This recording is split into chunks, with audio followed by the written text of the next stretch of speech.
사무엘상 16장은 우리가 늘 기억해야 할 것입니다. 그리고 일생 이 말씀의 영적인 진리 안에 우리 인생을 위치시켜야 할 것입니다. 처음 쏟아지는 말씀부터 하나님께서 우리에게 우리가 생활할 때, 사역할 때, 우리가 살아가는 모든 일에 있어서 주님이 기둥처럼 진리를 딱 주고 계셔요. 사무엘상 15장에서 사무엘은 슬퍼했어요. 사울의 배역과 그리고 사울의 교만 때문에 실패했어요. 사무엘은 그리스도 예수의 말씀을 나타내잖아요. 하나님의 뜻을 나타내잖아요. 그리고 사울은 우리 자신이잖아요. 하나님이 우리 자신을 선택했고 우리가 주 예수를 믿는데 우리의 삶이 날마다 하나님을 기쁘시게 할 수 없다는 것을 우린 잘 알고 있습니다. 그것 때문에 우리는 통탄하죠.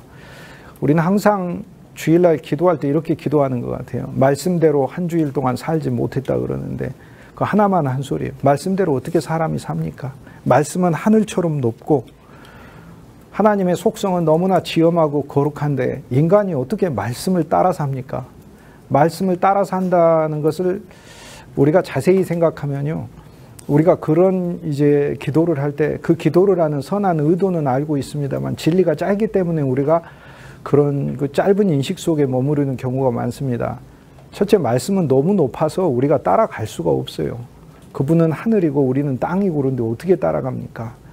사실 그분의 높음, 위대하심은 우주보다 높죠. 그분이 높고 우주보다 높다면 그분의 말씀도 우주보다 위대하고 높아요.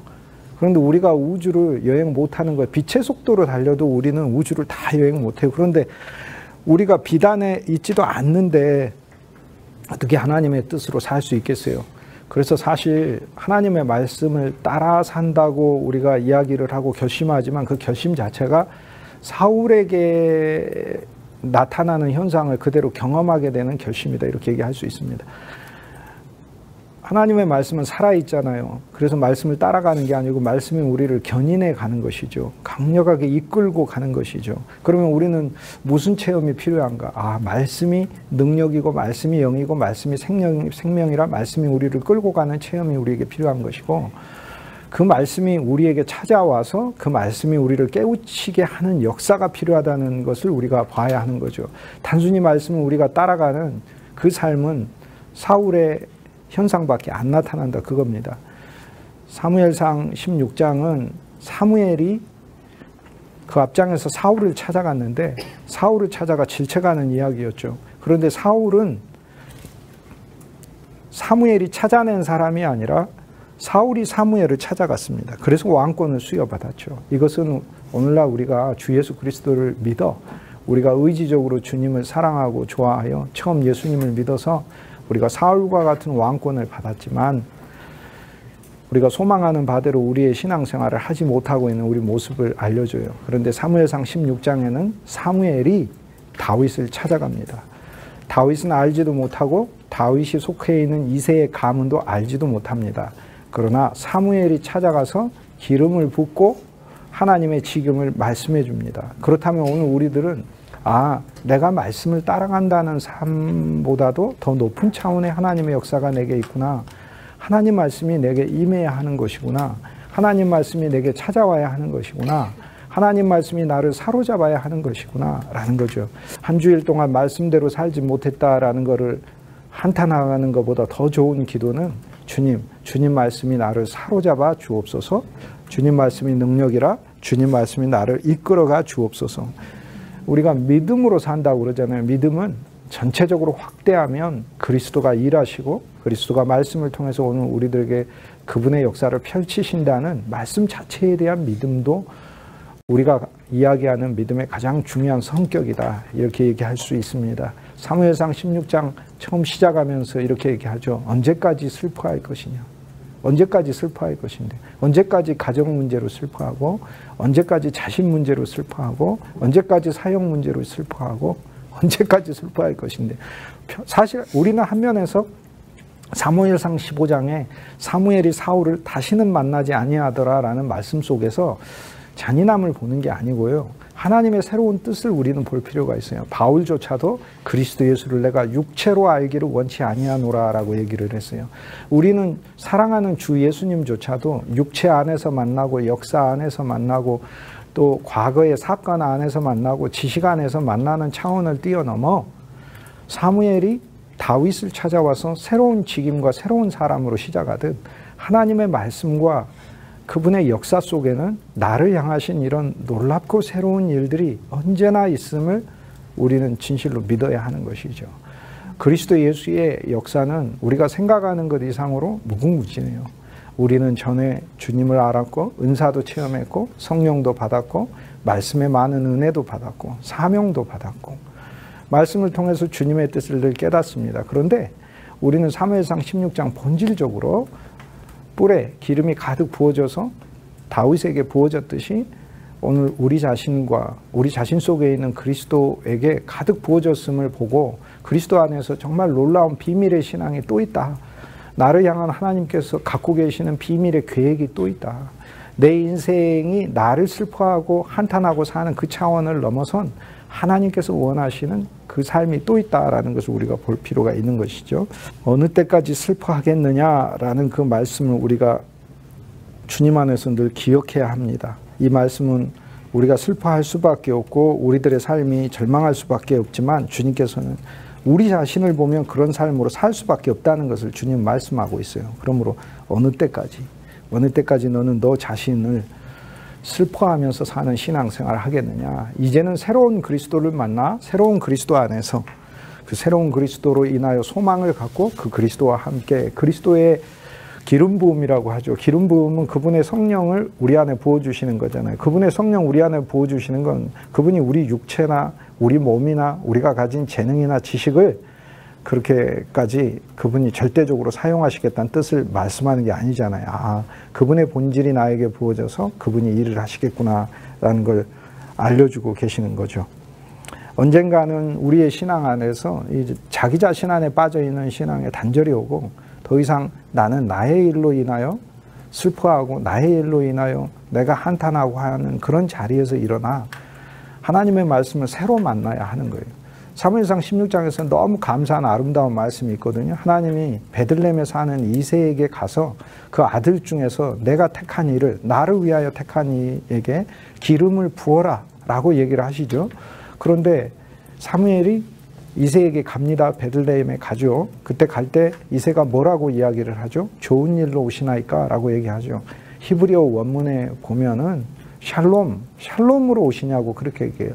하나님이 주고자 하는 온전한 평강의 놀라운 기쁜 소식으로 오시는 겁니까? 아니면은 질책하러 오시는 겁니까? 꾸중하러 오시는 겁니까? 무서운 공포로 오시는 겁니까? 라고 물어보는 거예요. 사무엘상 16장은 그래서 감사해요. 우리는 성경 전체를 샬롬으로 새로 읽을 필요가 있어요. 좋은 일로 오시나이까? 라고 하니까 사무엘이 뭐라고 얘기해요? 좋은 일로 오십니다. 라고 얘기하는 거예요.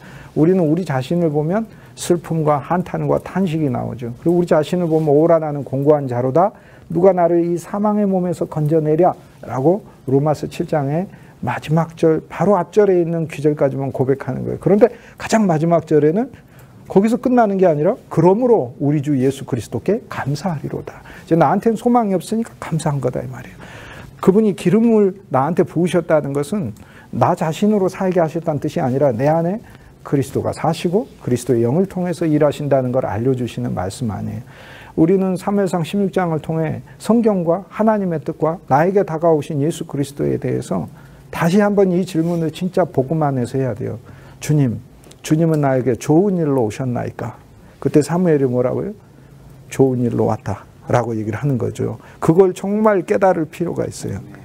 물론 나를 보면은 한탄할 일이 많잖아요. 그런데 그건 사무엘상 15장이잖아요. 앞에 사울이잖아요. 그러니까 사울인 나에 대해서 그분은 질책하러 오신 거죠. 그렇지만 우리는 내 안에 그리스도께서 다윗을 이루시러 오셨구나. 그리스도 그분을 이루러 오셨구나. 바울이 오늘 우리들에게 뭐라고 얘기해요? 갈라디아서 4장에 너희 안에 너희 형상을 이루기까지라고 이야기하지 않고 그리스도의 형상을 이루기까지라고 얘기하고 성경 원문에 형상이란 단어가 없어요. 너희 속에 그리스도를 이루기까지라고 얘기를 하는 거예요. 실제 우리는 우리 안에 이제 소망이 우리 안에 계신 그리스도시구나. 우리의 어떠함으로 일하시는 분이 아니구나라는 사실을 사무엘상 16장에서 볼 필요가 있는 거죠.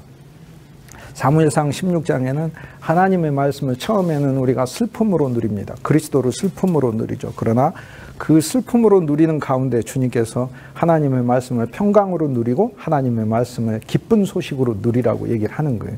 그 안에 있던 모든 저주와 종결도 그리스도 예수 안에서 기쁜 소식으로 누리는 거예요. 나를 새롭게 살리시기 위한 저주이고 나를 주님 앞에서 정결하게 하시기 위한 그분의 심판인 거예요. 그리고 그분의 심판과 저주는 나보다도 오히려 나를 괴롭게 했던 것에 대하여 주님은 더욱더 강력한 분노와 그분의 판결을 가지고 계시는, 그리고 얼마나 감사해요.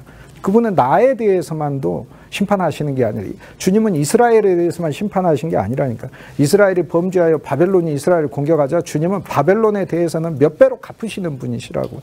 그래서 하나님은 우리를 대할 때 그분이 우리를 징계하시고 훈련하시는 그 모든 우리 인생의 과정에 여러 일들을 동원하셔서 우리를 다루시지만 결국에 그분의 회복이 사무엘상 16장을 통해서 우리에게 얻어졌을 때 그분이 일하시고 우리에게 베푸시는 역사는 전에 우리를 힘들게 하고 괴롭게 했던 모든 것들까지도 주님께서 다 뒤집어 엎으시며 총체적으로 우리에게 새로움을 선물하시는 것이에요.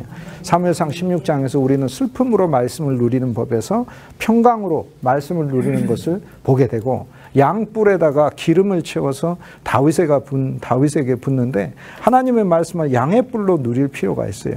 하나님의 말씀은 순전함과 권능으로 가득한 책이에요. 이건 우리한테 선물하려고 하는 거예요. 하나님의 말씀은 우리와 말씀의 대비를 위한 책이 아니에요. 너희는 더럽고 말씀은 거룩하고 너희는 오염되어 있고 말씀은 순전하다, 이거를 위해 있는 책이 아니라 기름 부음이라고 얘기를 하잖아요. 기름을 가지고 가가지고 다윗한테 이거 기름 좋은 거야? 라고 보여주면서 나는 가지고 있어? 사무엘이 이 기름을 나는 가지고 있어? 너네는 없지라고 말을 한 게 아니라 기름을 다윗에게 부었다는 그 말씀을 통해 사무엘의 손에 있는 기름은 다윗에게 부어진 것이, 하나님 말씀 속에 있는 기름은 그리스도께서 오늘 우리한테 이렇게 부어버리신 거잖아요. 그 기름 속에 있는 모든 좋은 요소들을 우리한테 부어버린 거잖아요. 그러니까 우리가 성경을 읽을 때 성경 속에 하나님의 양의 뿔로서 하나님의 순전함과 권능으로 구속의 온전한 어린 양으로 죽으신 그 그리스도께서 양이 되실 뿐 아니라 그 양의 뿔은 엄청난 권능이죠. 그 양뿔은 성경에서 제일 처음 나오는 게 어디에서 나와요? 창세기 22장에 나오죠. 양의 뿔이 가시덤불에 걸렸더라. 가시덤불에 와서 일부러 양의 뿔이 걸려줬다 이 말이에요. 가시덤불과 같은 나한테 그리스도의 뿔이 일부러 걸려주셔가지고 그분이 제물이 되시고 가시와 같은 내 인생이 하나님의 생명의 면류관, 황금의 면류관이 될 수 있게끔 인생을 바꿔주시는 것이죠. 그 주님의 역사, 양뿔로서 하나님의 말씀을 누리고 그 속에 기름으로 누리고 온갖 좋은 말씀으로 누려야 되는 거예요. 결국에 우리가 진짜 이 사랑하고 좋아하는 구주 예수 그리스도의 그 아름다운 가치를 우리가 발견하는 일이 기독교의 정수다라는 걸 우리는 알게 되죠. 사무엘상 16장을 보면 말씀을 뭘로도 누려요? 수금으로도 누려요. 온갖 좋은 악기로도 누려요. 오늘 우리들은 하나님의 말씀을 정말 악기로 누리고 있는가? 하나님의 말씀을 좋은 음악의 도구들로, 찬양으로, 감사로 누리고 있는가?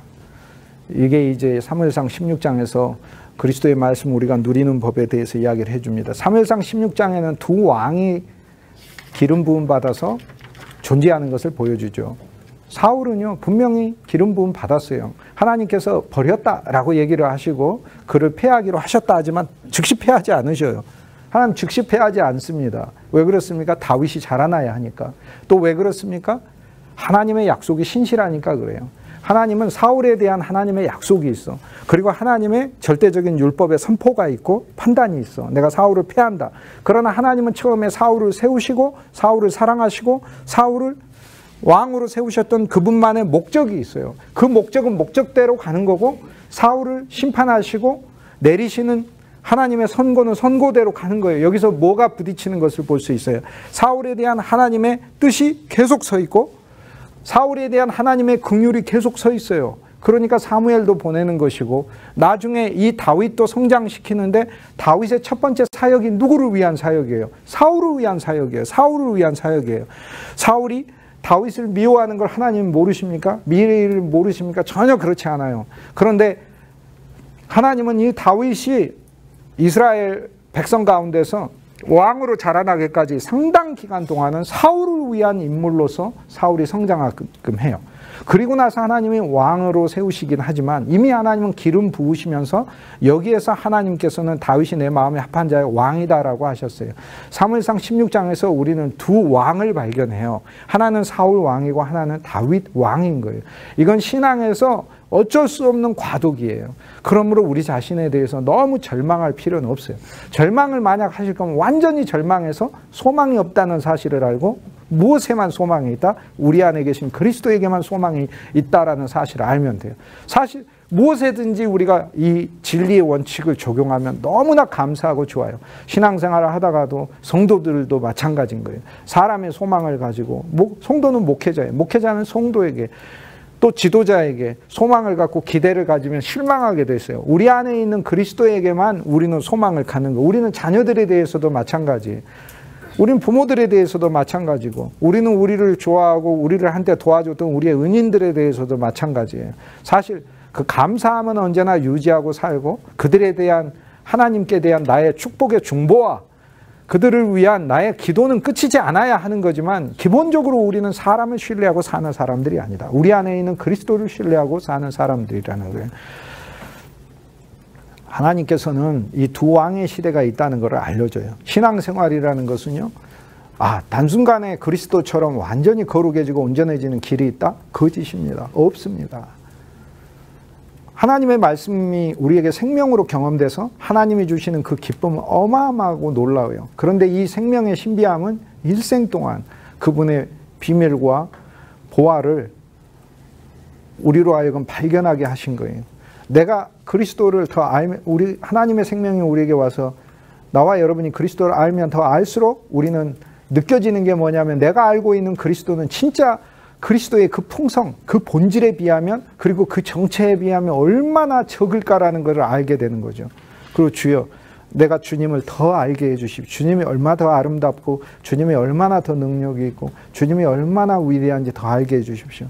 주님 내가 내 인생 살아오면서 어려웠을 때 하나님 도와주시는 그것만 보고 살았다면 이제 그 정도만 보지 않게 하시고 나의 매사의 움직임 가운데서 당신의 역사하심이 있다는 사실을 알게 해주십시오. 나의 모든 일 가운데 내가 행하고 내가 움직이고 내가 이리 가고 내가 저리 가고 내가 이곳에 배정이 되고 저곳에 내가 이 사람을 만나고 저 사람 나의 모든 것에 그리스도께서 함께 계시고 그리스도께서 움직이시고 그리스도께서 이용하신다는 사실을 나로 알게 해주십시오.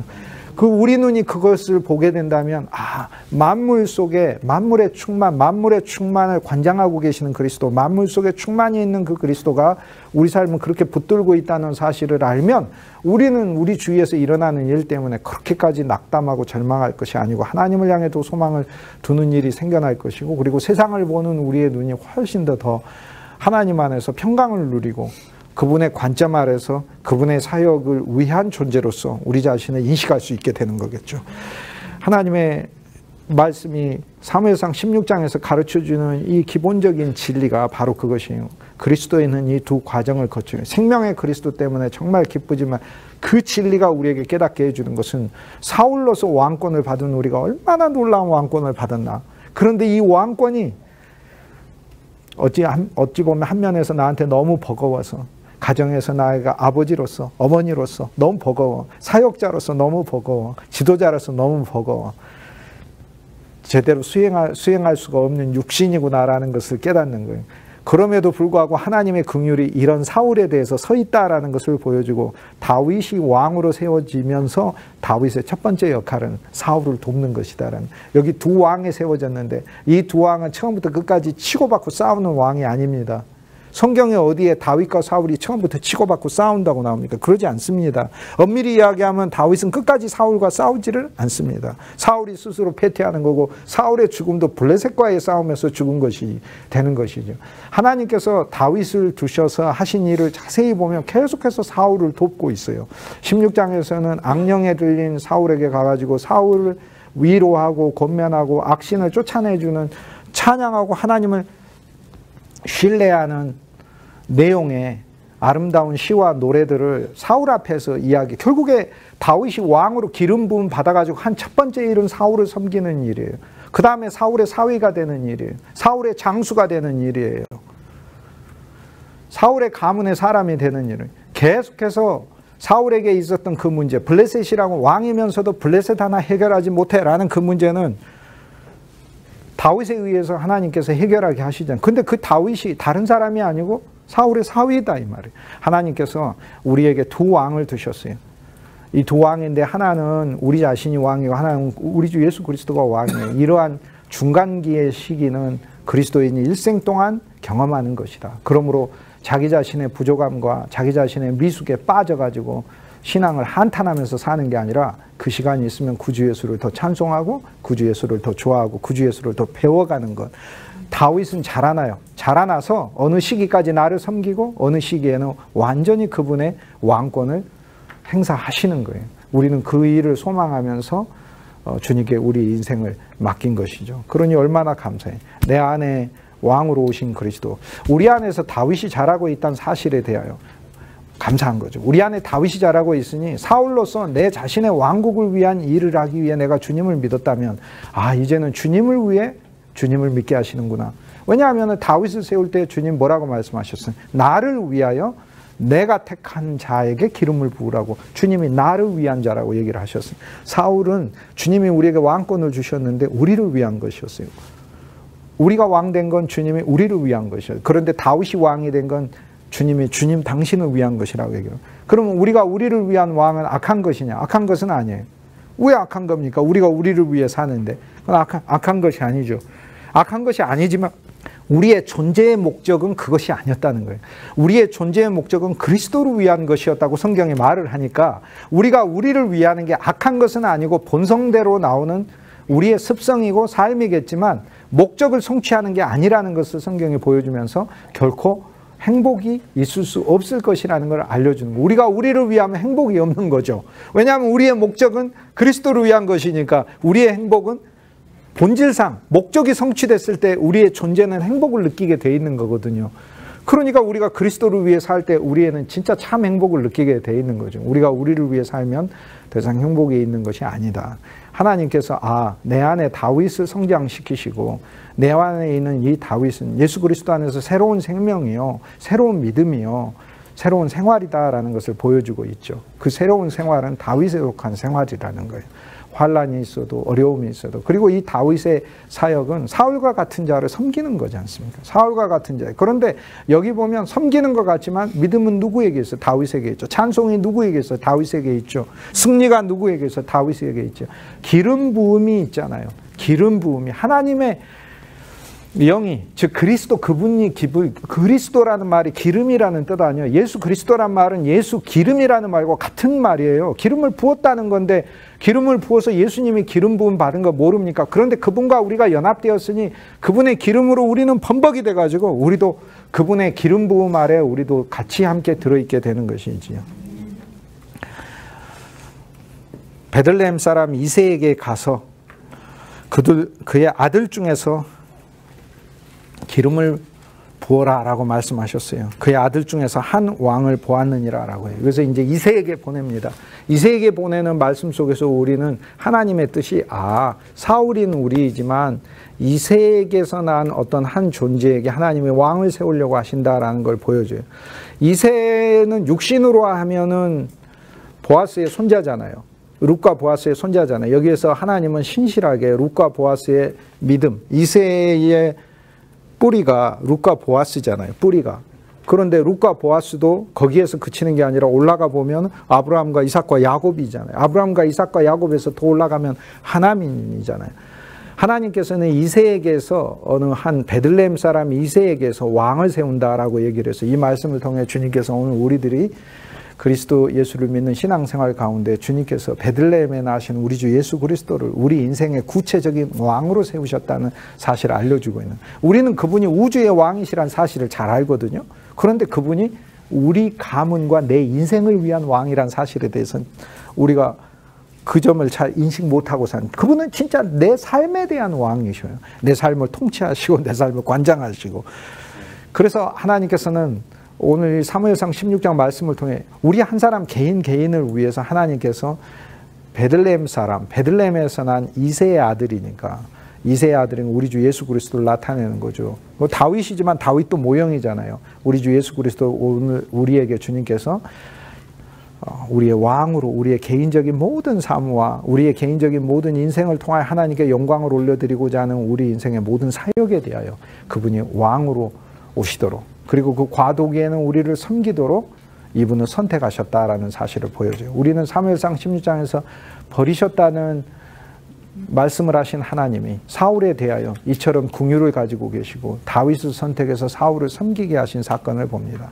그러면서 사울은 점점 이제 하나님이 종결해 가시는 거죠. 어느 한 면에서 하나님은 우리 주 예수 그리스도가 우리를 섬기게 하시면서 우리는 종결해 가고 우리 안에 있는 그리스도만 풍성해 가도록 주님께서 이끌고 가시는 거죠. 이세라는 말의 뜻은요, 조금 신비한 말이라고 할 수 있어요. 이세라는 말의 이는 이제 여호와라는 말이잖아요. 이세라는 말 자체는 여호와께서 존재하신다라는 말이에요. 여호와께서 존재하신다. 하나님은 살아계신다라는 말이죠. 그런데 우리가 생존의 차원에서 보면 하나님은 살아계신다. 얼마나 복음이에요.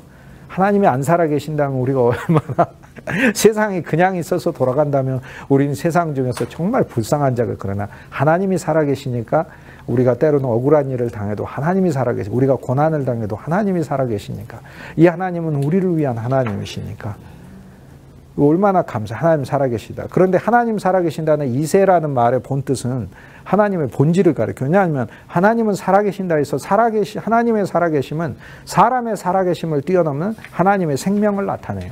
그래서 이세라는 말은 생명의 하나님을 나타내는 거예요. 이새의 뿌리에서 한 가지가 난다고 이사야 11장 1절에 우리 주 예수 그리스도의 탄생을 말씀하고 있어요. 이새의 몸통에서 줄기가 나와서, 이새라는 육신의 조상된 사람들을 통해 그리스도가 후손으로 오시니까 몸통에서 그리스도가 나와서 우리 사람의 몸통에서 그리스도가 나오는 거고, 이새의 뿌리에서 나오는데 보아스와 룻이고, 보아스 룻 올라가니까 아브라함 이삭 야곱이고, 아브라함 이삭 야곱 올라가니까 노아고 에녹이고 아벨이고 여호와이시고, 그래서 사실 이새의 뿌리는 우리 주 예수 그리스도 그분 자체이신데 하나님이신 것이죠. 그래서 이새의 뿌리에서 나오시는 그리스도라는 것은 오늘 우리에게 오신 그리스도가 하나님 자체이심을 알려주시는 말씀이에요. 그런데 이새라는 말 자체가 하나님의 생명을 말하고 하나님의 존재를 가리켜요.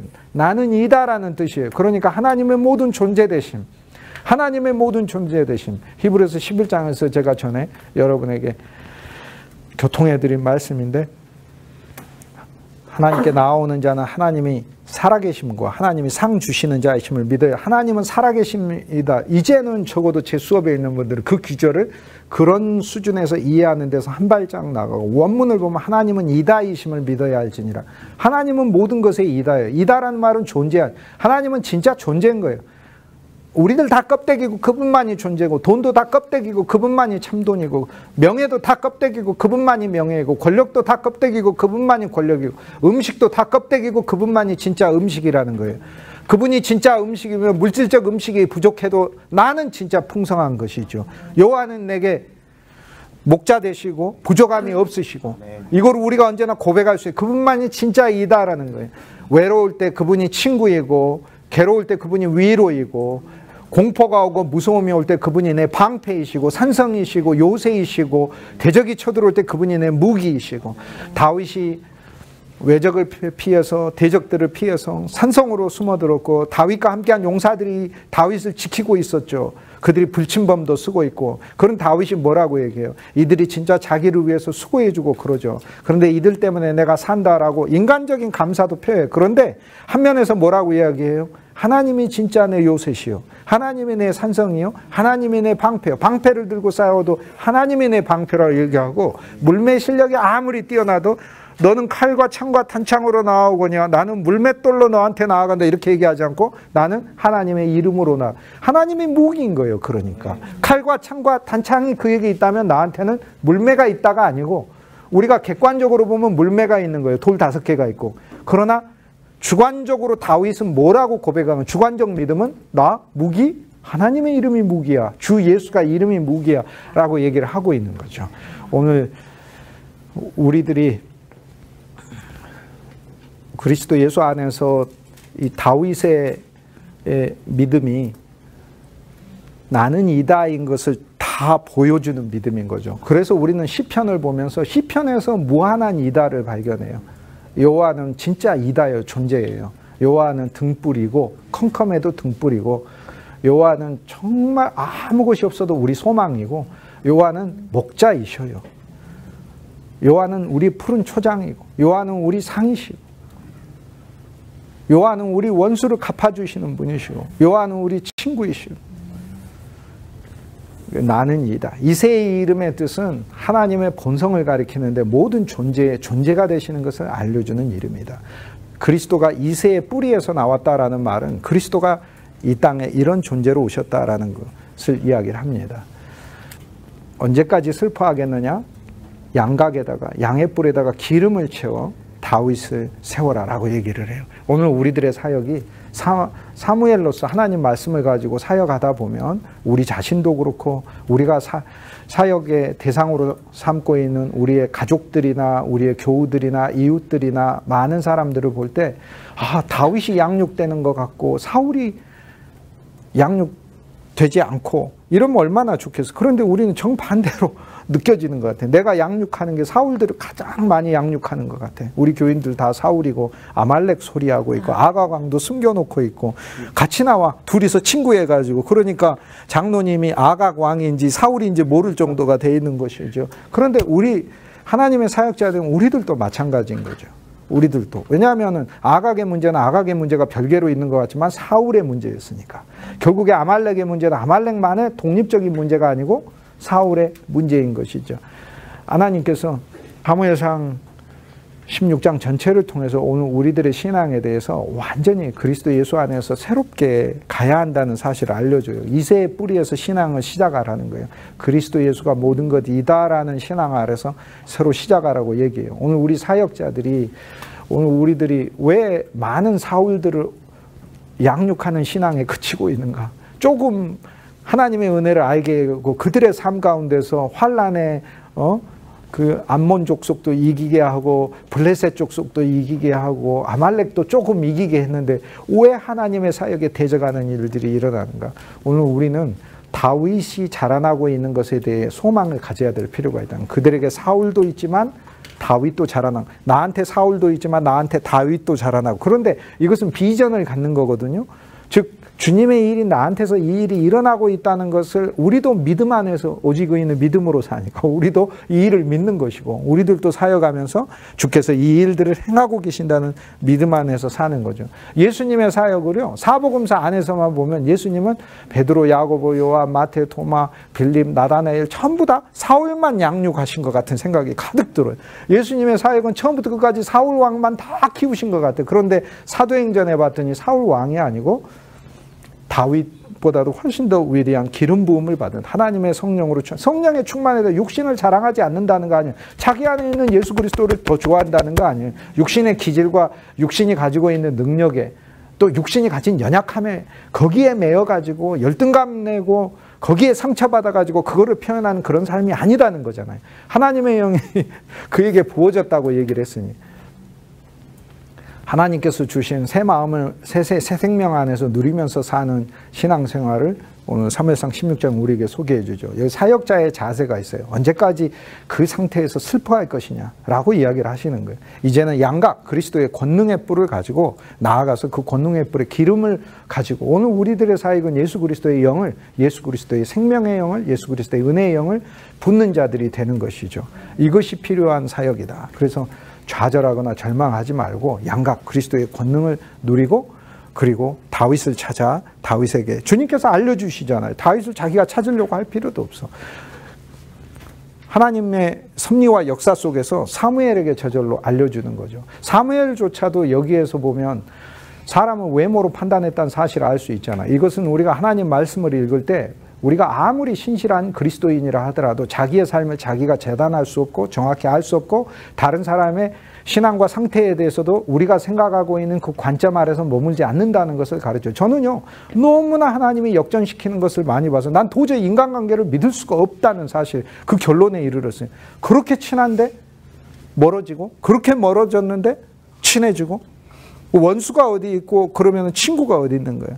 시간 안에서의 문제는 그런 게 아닌가. 하나님 안에서 진짜 소망을 가지고 우리가 살게 되면 그런 보이는 것에 의해서 우리의 사람들의 관계나 우리의 사역이 좌우되는 것이 아니라 보이지 않는 예수 그리스도에 의해서 나의 사역이 이끌어져야 되겠구나라는 사실을 알게 되죠. 양각에 뿔을 채워서 다윗을 찾아 기름을 부으라는 말씀을 가지고 우리는 언제나 소망을 얻어야 된다, 그 얘기예요.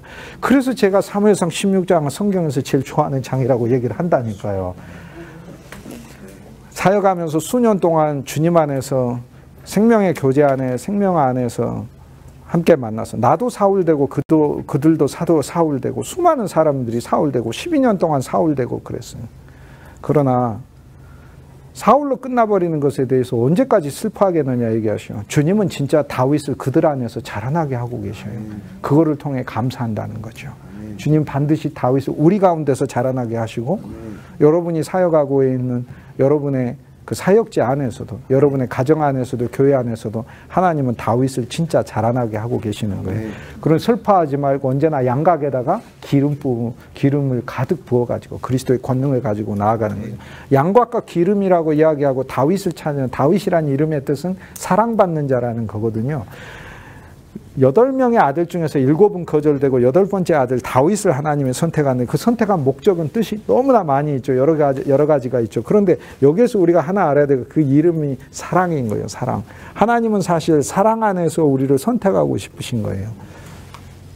에베소서에 보면은 에베소서 1장에 기도가 나오고 에베소서 3장에 기도가 나옵니다. 에베소서 1장에는 하나님 앞에 우리가 무릎을 꿇고 간절히 구해요. 그래서 부르심의 소망이 무엇인지, 성도 안에 있는 기업이 무엇인지 알게 하기를 원한다 라고 간구해요.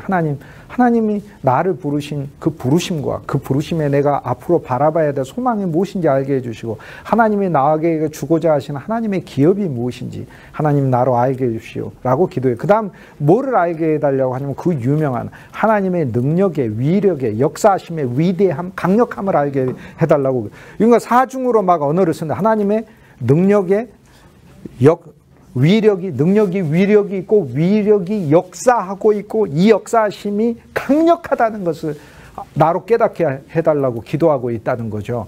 사실 우리가 그리스도 예수의 능력이 있다는, 그리스도는 능력이라는 거 알지만 우리가 생각하는 그 능력이라는 게 어떤 사람은 좁게 그 능력을 알고 어떤 사람은 나하고 멀리 떨어져서 저기에서만 능력이 있다고 알고 있고, 세상을 만들 때나 능력이 있었겠지 이 정도 큰 일에나 나타나시고, 그런데 그게 아니라 나의 모든 일에, 내 인생 전체에, 우주 만물을 전부 다 관장하시면서 그분의 능력과 그분의 역사하심과 그분의 권능과 그분의 강력하심이 어우러져서 나타나는 것을 나로 보게 해달라고 기도하거든요. 그래서 이게 능력이 나오잖아요. 에베소서 1장에. 이게 양각인 거죠. 양의 뿔인 거죠. 양은 뿔을 가지고 있는 거죠. 이 뿔은 무기가 되는 거고, 이 뿔은 사람들에게 알리는 악기가 되는 것이 되고, 그리고 기름을 담고 다니는 용기도 되고 하는 것이죠. 그리스도의 능력을 나로 알게 된 건데, 에베소서 3장에 가면 그리스도의 사랑을 알게 해달라고 그래요. 거기서는 기도가 바뀌어요.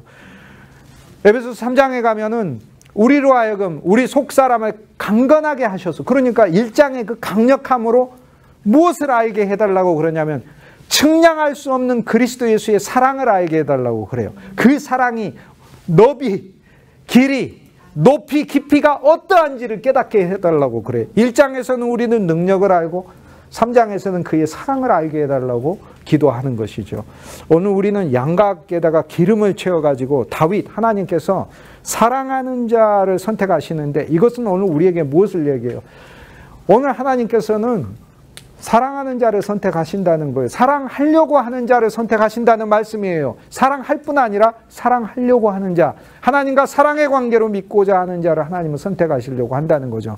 우리가 하나님을 능력으로 알고 그분이 우리에게 어마어마한 권능으로 알 뿐만 아니라 다윗을 선택하셨다는 이야기 속에서 하나님께서는 내 마음에 합한 자라고 얘기해요. 마음으로 사랑하는 자라는 뜻 아니에요.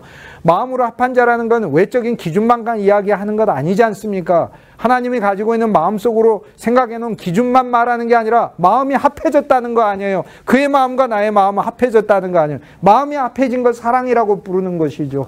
하나님께서는 다윗과 사랑의 관계로 나아가시는 것을 우리에게 알려줘요. 성도의 신앙이라는 것은 하나님의 권능을 알 뿐 아니라 하나님을 사랑하고 구주 예수를 좋아하는 사랑의 관계로 나아가야 한다는 걸 알려줍니다.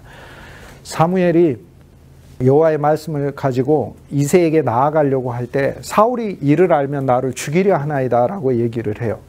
그렇죠. 여러분 이게 무엇을 의미하겠어요? 하나님 말씀이요. 하나님 말씀이 어느 정도 수준에서 우리에게 위로 주고 격려 주고 소망 주고 환난에서 우리를 구출해 주고 하나님 말씀을 통해 복 많이 받으십시오 라고 하면서 여러분 동산 갈멜이란 동산이 있고 여러분이 하나님을 믿어서 하나님 앞에서 여러분의 기념탑이 세워지는 그런 신앙이 사울의 인생에서 그대로 보여지잖아요. 이것이 오늘날 우리들의 설교의 주제가 돼서 이런 설교들을 한다면 사울이 되게 좋아하죠. 사울이 되게 좋아하지만은 오늘 우리가 구주 예수 그리스도만을 위한 삶이고 그분을 사랑하고 그분을 좋아하고 그분을 배워가고 그분을 전파하고 그분을 증거하는 신앙으로 그게 신앙의 본질이니까 사실 내가 하는 모든 기도들의 그 전부도 주 예수님을 더 알게 해 주십시오.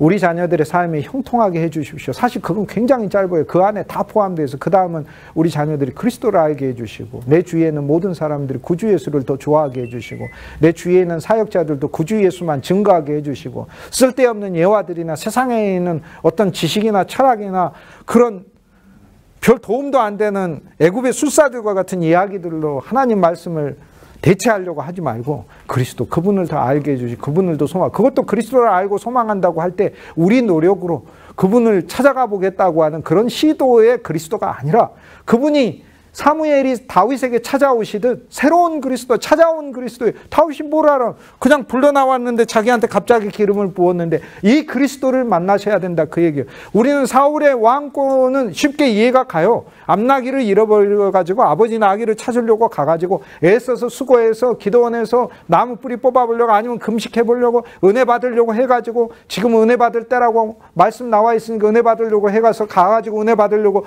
계속해서 그렇게 해서 은혜 받았어요. 그런데 그 은혜 아래 머물려고 하지 말고 지금 나를 그냥 찾아오신 그리스도를 누려야 된다 말. 그냥 나를 찾아오셔서 나한테 이렇게 기름 부어버리신 그 그리스도를 말씀 안에서 그냥 믿으라 그 말이에요. 그냥 이 16장을 그냥 주님 그렇게 나한테 오셨구나. 이 그리스도는 그런 그리스도구나. 이 그리스도는 내가 찾았다라고 하는 그 찾음의 공로조차 없는 그리스도구나. 그냥 나한테 오셔가지고 나한테 부어버리신 그리스도구나.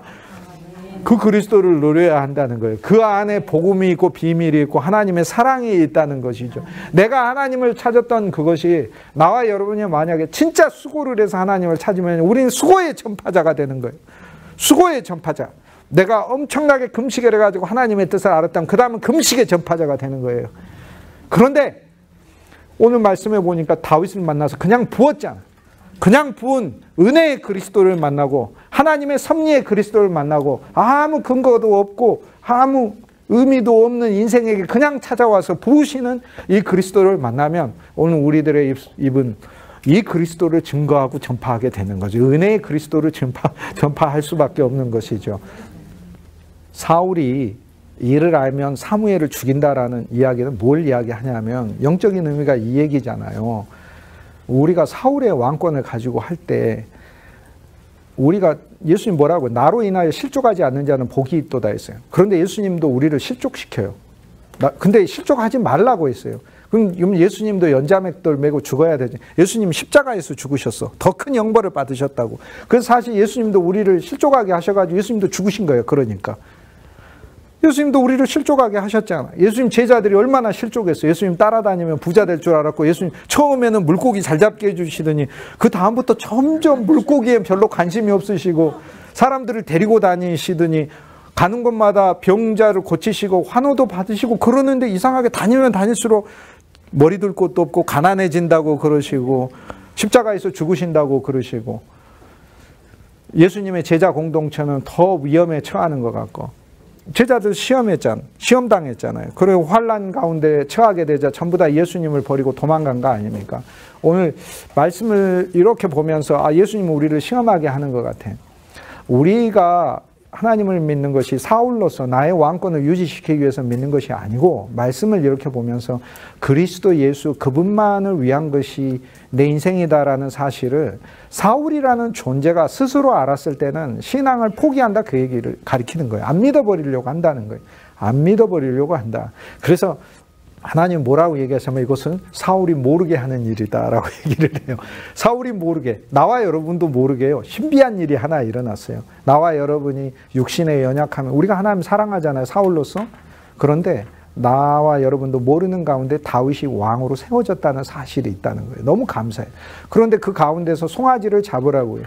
하나님께서 송아지를 잡아 제사하러 베들레헴에 간다 라고 사울에게 이야기하고 많은 사람의 이야기라고. 그래서 송아지의 제사가 나와요. 여기서 그리스도의 십자가가 또 등장해요. 예수 그리스도의 십자가는 사울에게 있어서는 신앙을 유지하는 수준에 멈추는 거예요. 그냥 십자가에서 주님이 죽었어, 이게 사울의 신앙인 거죠. 그걸로 사울의 신앙이 유지되는 거예요. 그런데 다윗에게 있어서는 기름 부음을 받는 계기가 되는 것이에요, 이 제사가. 오늘 그러면 우리는 그리스도의 십자가를 보고 나를 위해 죽으셨어, 여기까지만 알게 되면 사울의 제사를 보는 것이고, 저 그리스도의 십자가가 내가 하나님께 바쳐진 것이야, 번제를 알게 되고, 저 십자가에서 주님께서 나를 종결하시고, 나를 사울을 종결하시고, 그리스도의 장사 지냄 안에 나에게 새 생명을 주시고 새로 태어나게 하시고, 그분의 부활 안에서 주님이 나를 살아나게 하셔서 이제부터는 나는 그리스도를 위한 존재라는 것을 보게 되면 우리 안에 다윗의 기름 부음이 일어난 것이죠. 똑같이 암송아지 제사를 드려서 십자가가 서 있는데, 주님은 이 암송아지의 제사를 통해 사울의 신앙도 유지하고 사무엘의 목숨도 부지해서 말씀도 사울과 같은 신앙을 갖고 있는 사람에게도 계속 유지되게 하신다는 거예요. 그래서 바울이 뭐라고 얘기했어요? 그리스도가 이 일이 전파되든 저리 전파되든 전파되는 이는 그리스도니 나는 기뻐하고 기뻐하니라 라는 거예요. 한때는 그런 생각 가졌어요. 왜 생명의 그리스도만 전파되면 안 될까? 많은 사람들이 생명을 이야기하고 많은 사람들이 그리스도만 말하면 좋을 것 같은데, 근데 안 그렇더라고요. 설교를 들어보니까 개인 이야기도 많이 하고 세상 이야기도 많이 하고, 아니 설교하는데 스포츠 이야기가 왜 필요해? 축구선수, 야구선수 이야기가 왜 필요해? 잠깐 있다가 사라지는 사람들 이야기가 왜 필요해?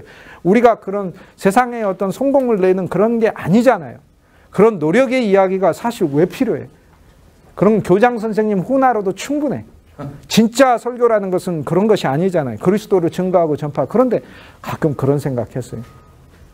그런데 암송아지의 제사를 통해서 사울의 신앙을 유지시키려고 하시는 게 하나님 뜻이구나. 어느 정도까지는 유지돼야 되는 거구나.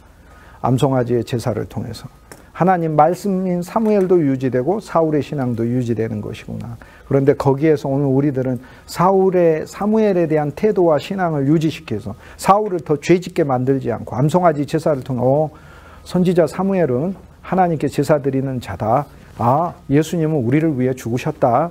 그 죽으심으로 우리가 구원도 받았지? 라고 하는 사울 정도의 신앙에 멈추게 하시려고 하는 게 아니고, 사무엘상 16장을 통해 똑같은 암송아지 제사지만 그 기회가 다윗에게는 기름 부음을 받는 제사가 되고, 이새의 가문에는 하나님의 새로운 약속과 비전이 오는 것이 되고, 조상으로부터 물려줬던 모든 신앙의 유산들이 전부 다 통합되어서 하나님의 목적을 위해 쓰임받는 게 나타난다 이 말이에요. 그런데 여기에는 어느 누구도 혼자서 나 예수를 믿었다라고 얘기 못해요.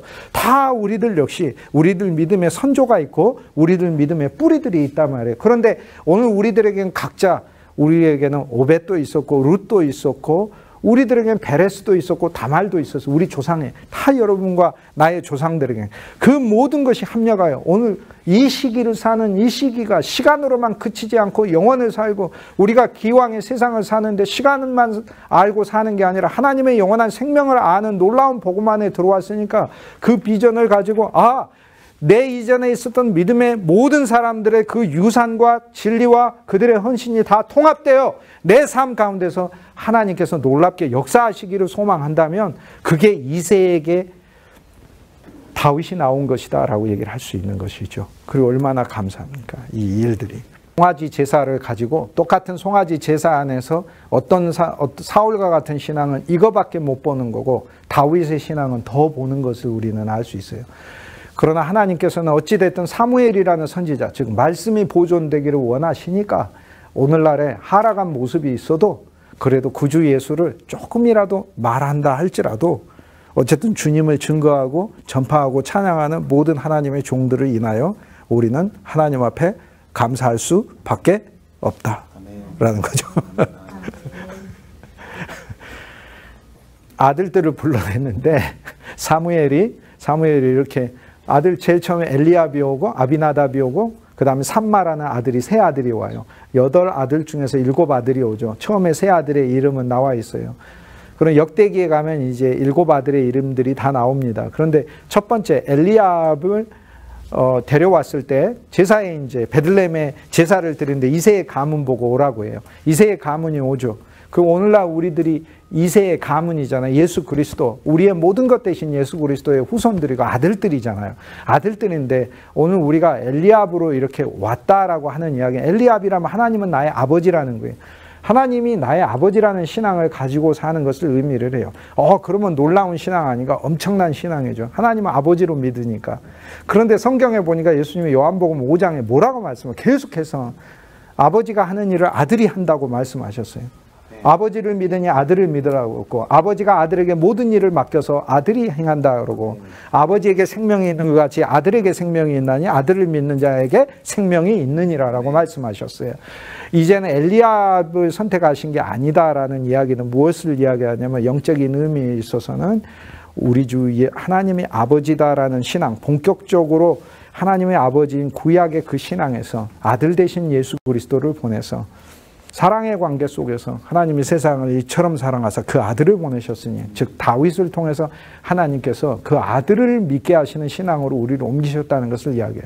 그러므로 오늘 우리들의 모든 설교의 포커스는 아버지 하나님이 아니고 아들 예수 그리스도로 옮겨져야 해요. 아들 예수 그리스도 안에 충만한 하나님을 우리는 이야기를 해야 해요. 왜냐하면 하나님 아버지를 이야기하는 건 유대인도 하나님 아버지를 많이 이야기해요. 유대인이 하나님 아버지 얘기 안 합니까? 많이 이야기하지. 그러나 유대인은 예수 그리스도를 얘기하지 않아요. 오늘 우리들은 그리스도인이에요. 그리스도인. 하나님인이지만 그리스도인이라고요. 우리는 그리스도를 말하니까 그리스도인이라고 얘기하는 거죠. 우리는 하나님을 이야기하지만 그리스도 안에 있는 하나님을 이야기하는 것이기 때문에 그렇다. 엘리압은 용모가 출중했죠. 그래서 사무엘조차도 처음 봤을 때 이가 왕이다라고 얘기했는데 하나님이 그를 거절했다라고 얘기를 합니다. 하나님의 거절하심, 이 세 아들들의 그 이름 속에서도 우리가 그 영적인 의미를 알 수 있고, 첫째는 용모에서도 그래요. 장군감이고 왕이 될 상이다라는 거예요. 그런데 하나님이 거절했대요. 이것은 무엇을 얘기해요? 예수 그리스도가 이 세상에 탄생하셨을 때는 뭐 비상한 방식으로 뭐 자랄 때부터 용모가 출중하시고 자랄 때부터 얼굴이 벌써 장군상이시고 이게 아니라 그는 정말 자라나는 순가 같아. 그분은 사실 오히려 연약하신 분이야. 그분을 봐서는 고운 풍채도 없고 세상에서 화려할 만한 것이 없다는 것, 즉 인간의 외모로서 하나님께서 아들 그리스도를 보내시지 않는다는 것을 이야기해요. 이 세 아들들을 데려다가 성결케 해서 세우라고 얘기를 하게 되는 거죠. 오늘 우리 주 예수 그리스도를 믿는 성도들이 십자가에서 주님을 믿고 그 다음 세례를 받아 성결하게 되었고, 그 다음에 오늘 우리들에게 필요한 것은 오늘 우리들의 신앙이 우리들 가운데 있는 다윗, 즉 우리 주 예수 그리스도를 위한 신앙이다라는 것을 볼 필요가 있는 거죠.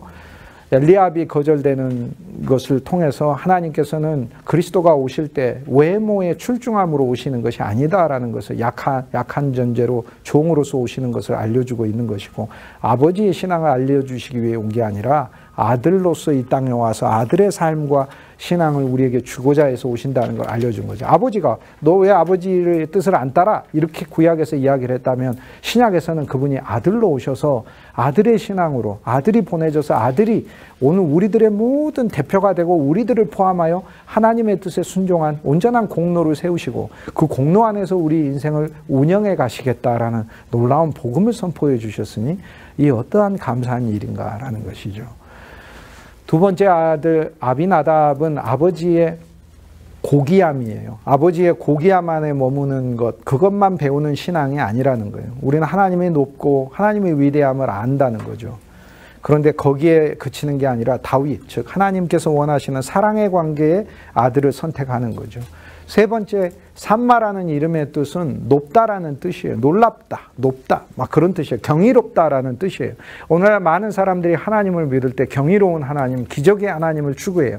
그래서 삼마는 기적의 하나님을 나타내요. 기적의 하나님, 높으신 하나님, 아버지 되신 하나님, 그냥 일반적인 유대주의 신앙의 특징을 가리켜요. 그런데 우리 주 예수 그리스도는 하나님은 우리 아버지셔, 하나님은 높으셔, 하나님은 정말 귀하셔, 이걸 알려주려고 오신 게 아니라 그분은 낮아지셨고 우리 생명이 되시기 위해 오셨고 우리에게 모든 것을 다 부어주시기 위해 오셨고 우리를 사랑하시기 위해서 오셨다는 사실을 복음으로 세우시려고 하나님께서 새 아들의 이름들을 또 그리스도를 나타내기는 하지만 그 동목이 예수 그리스도 안에서 우선적인 동목이 아니다라는 걸 알려주시기 위해서 새 아들을 거절하신 것을 알려줘요. 주님께서 새 아들을 선택하신 이유는 또 있어요. 한 장 넘어가면 사무엘상 17장에 보면 이들이 다윗을 대하는 태도에서 알 수 있어요. 이들은 외모로는 대단한 사람들이었지만 다윗에 대해서는 거친 말들을 일삼는 사람들이었어요. 그들 중심에는 사실상 형제를 무시하고 아말렉이 살아있다는 것을 알 수 있어요. 그리고 하나님에 대한 비전을 갖지 못했다는 사실을 보여주고 있는 것이죠. 오늘 이새의 가문에 찾아가셔서 새로운 그리스도를 깨닫게 하시기를 원하는 이 말씀이 우리들에게는 선물처럼 옵니다. 그런데 정말 우리가 일생 기억해야 될 그리스도를 우리는 새로 만났어요. 새로 만났을 때 이전에 그만큼 고생하고 그만큼 방황하고 그만큼 혼란스러웠으면 됐지 않습니까? 얼마나 더 혼란스럽고 얼마나 더 고난을 당해야 깨닫습니까? 얼마나 더 막막하고 얼마나 더 혼동해야 깨닫습니까? 얼마나 더 그릇된 것을 찾아서 이리저리 다녀야 깨닫겠습니까? 구주 예수 그리스도, 그분에게 기름 부음을 받는 신앙으로 우리를 새롭게 하나님 옮기시기를 원하시는구나. 이제는 그리스도를 내가 새로 들어야 되겠구나. 주님께 묻는 거죠. 매일 아침, 주님, 평강으로 오시나이까? 좋은 일로 오시나이까? 아니라고 하면 사무엘상 16장을 저는 사랑하는데요. 성경에서. 그러면 주님이 좋은 일도 온다라고 하는 거죠.